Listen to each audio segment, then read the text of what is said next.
दोस्तों, आपसे एक सवाल। रावण कितने थे? अगर आपका जवाब है एक, तो आप गलत हैं। आपने हमेशा लंका वाले रावण की कहानी सुनी होगी, लेकिन क्या आप जानते हैं कि रावण अकेला नहीं था? रामायण की कई लोक कथाओं और अलग-अलग क्षेत्रों की कहानियों में 3 रावणों का जिक्र मिलता है। रावण, अहिरावण और महिरावण। नमस्कार दोस्तों, तो चलिए जानते हैं कौन थे ये 3 रावण और कैसे हुआ इनका अंत।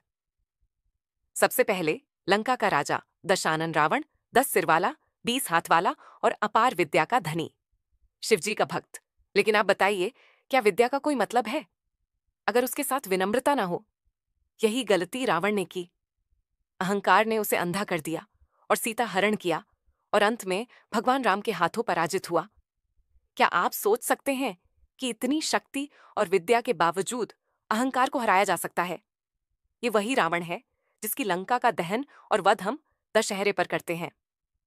अब आते हैं दूसरे रावण पर, अहिरावण। क्या आपको पता है युद्ध के बीच राम और लक्ष्मण को किसने अगवा किया था? वो था अहिरावण, पाताल लोक का शासक, रावण का साथी भी और तंत्र मंत्र का माहिर। कहानी कहती है कि राम रावण युद्ध के बीच अहिरावण ने छल से राम और लक्ष्मण को पकड़ लिया और पाताल लोक ले गया।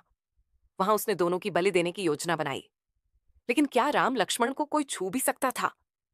हनुमान जी ने अपनी बुद्धि और शक्ति से पाताल लोक पहुंचकर अहिरावण का वध किया और प्रभु राम लक्ष्मण की रक्षा की। सोचिए, अगर हनुमान जी नहीं आते तो क्या होता? तीसरा, क्या अहिरावण अकेला था?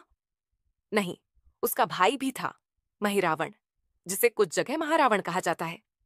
यह और भी मायावी और शक्तिशाली था और राम लक्ष्मण की बलि चढ़ाना चाहता था। कहते हैं कि वह भी तांत्रिक विद्या और मायाजाल का माहिर था। लेकिन देवी मां की कृपा और हनुमान जी की शक्ति के सामने उसका भी अंत हो गया। कई लोक कथाओं में अहिरावण और महिरावण को एक ही समझा जाता है, लेकिन असल में दोनों अलग अलग बताए गए हैं।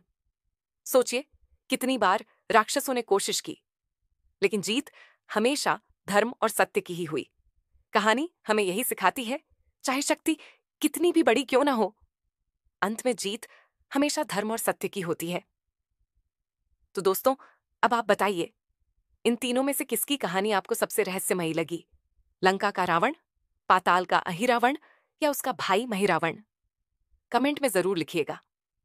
अगर आपको ये कहानी पसंद आई तो लाइक और सब्सक्राइब जरूर करें और कमेंट में बताइए आपको कौन सा रावण सबसे रहस्यमयी लगा। याद रखिए, चाहे कितनी भी शक्ति हो, अंत में जीत हमेशा सत्य और धर्म की हो।